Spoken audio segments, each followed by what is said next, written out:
부끄럽게도 정신 바짝 차려요.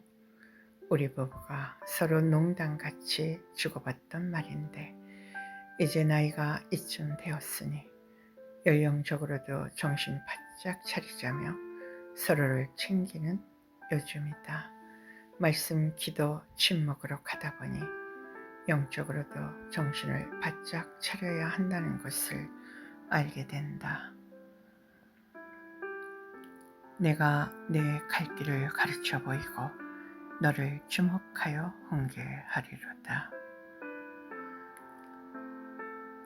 시편 32편 8절로 내게 말씀하신 하나님 앞에서 12월 11일 아침에 긍휼, 자비, 겸손, 온유, 오래 참음으로 옷 입고 용납, 용서, 사랑의 띠를 매라고 하시는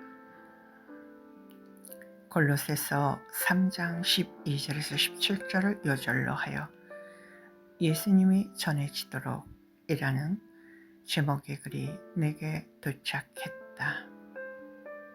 그 글에 한 노인을 소개했는데 뉴욕의 거리를 조깅하던 한 노인이 어느 노숙자의 낡은 운동화를 보면서 자기 신발과 양말까지 벗어 노숙자에게 주면서 이런 말을 남겼다고 한다. 나는 한평생 축복을 받았습니다. 하나님께서 나에게 큰 은혜를 베푸셨으니 나도 당신을 축복합니다.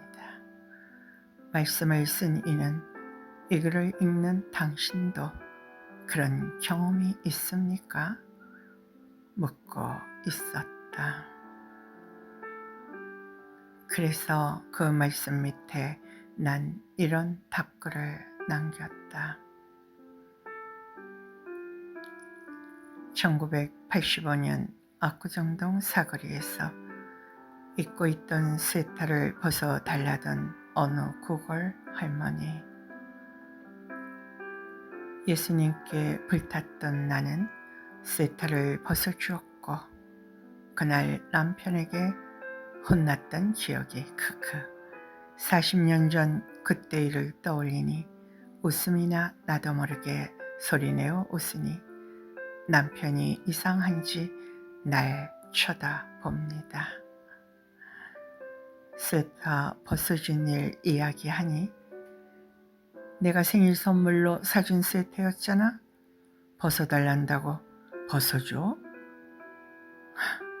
너를 주목하여 훈계하리라시던 하나님께서 오늘 이 말씀을 통해 무슨 말씀을 하시려나 나를 성찰해본다.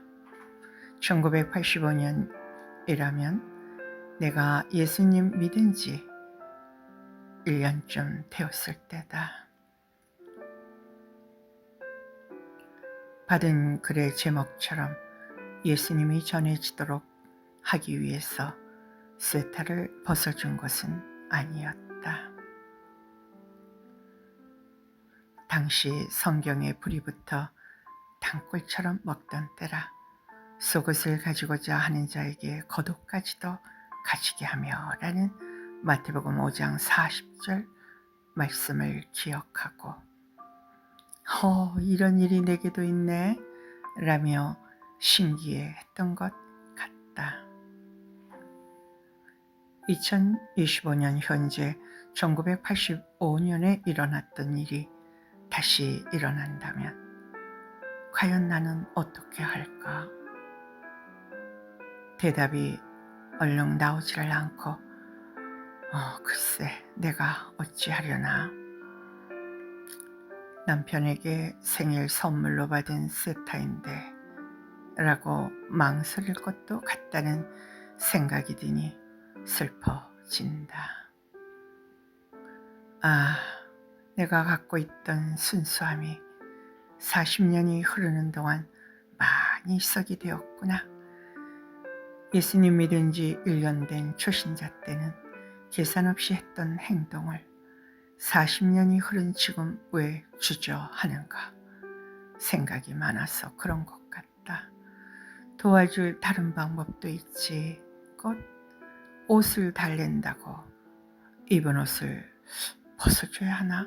그때는 초신자 때니 지혜가 없어서 그렇게 스웨터를 달란다고 벗어준 거 아닐까 하다가 여호수아 16장 10절 말씀을 떠올리며 나도 모르게 주여 신음소리를 낸다. 그들이 게셀에 거주하는 가나안 사람을 쫓아내지 못하였으므로 가나안 사람이 오늘까지 에브라임 가운데 거주하며 노역하니라.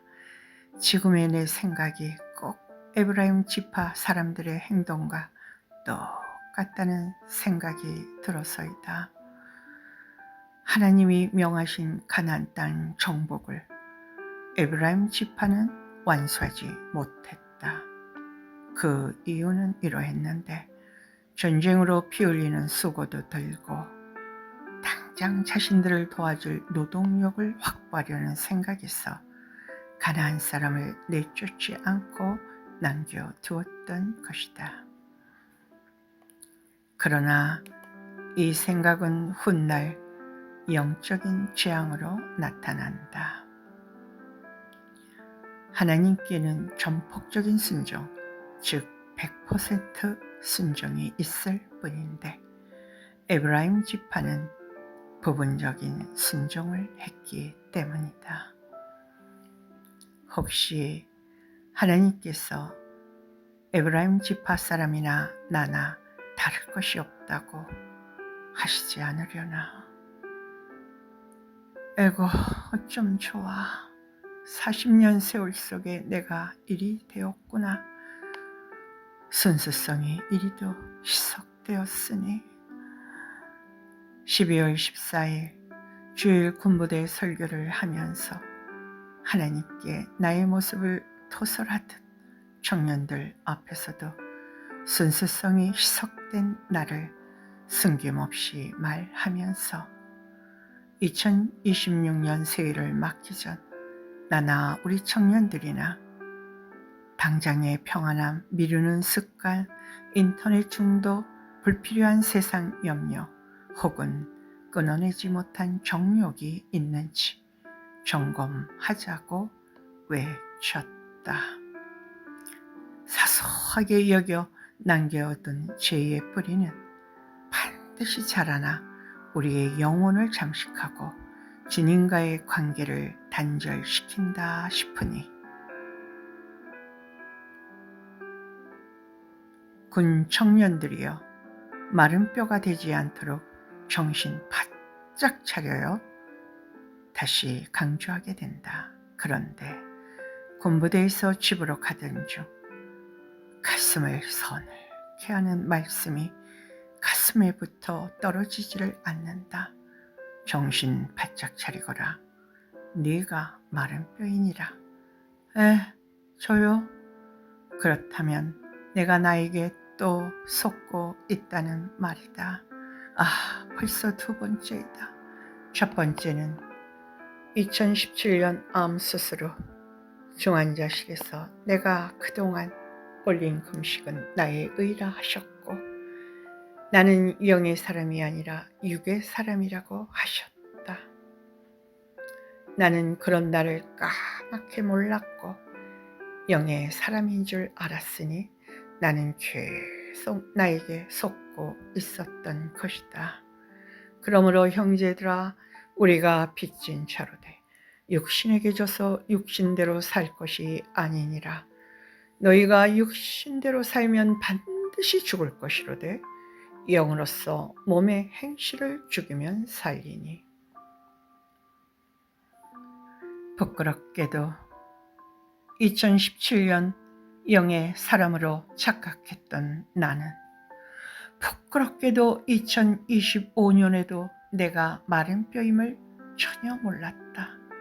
부끄럽게도 마른 뼈를 군 청년들이라고 생각하고 힘줄 살 가죽 하나님의 생기를 부어주시사 예수 군사로 살아나게 해달라고 기도했었는데 내가 마른 뼈였던 것이다. 허허.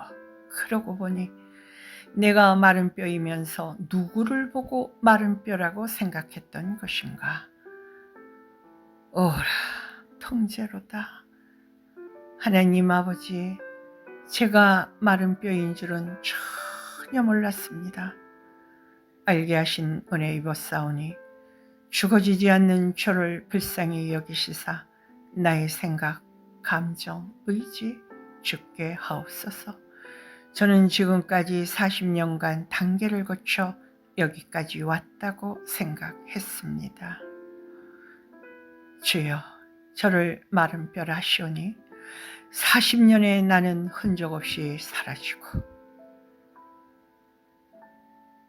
차라리 죽은 뼈로서 새롭게 힘줄 살 가족 생기를 부어주셔서 새롭게 되게 하옵소서.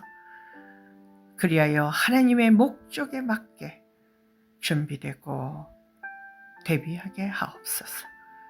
저의 모든 것 온전히 드리오니 받아 주옵소서.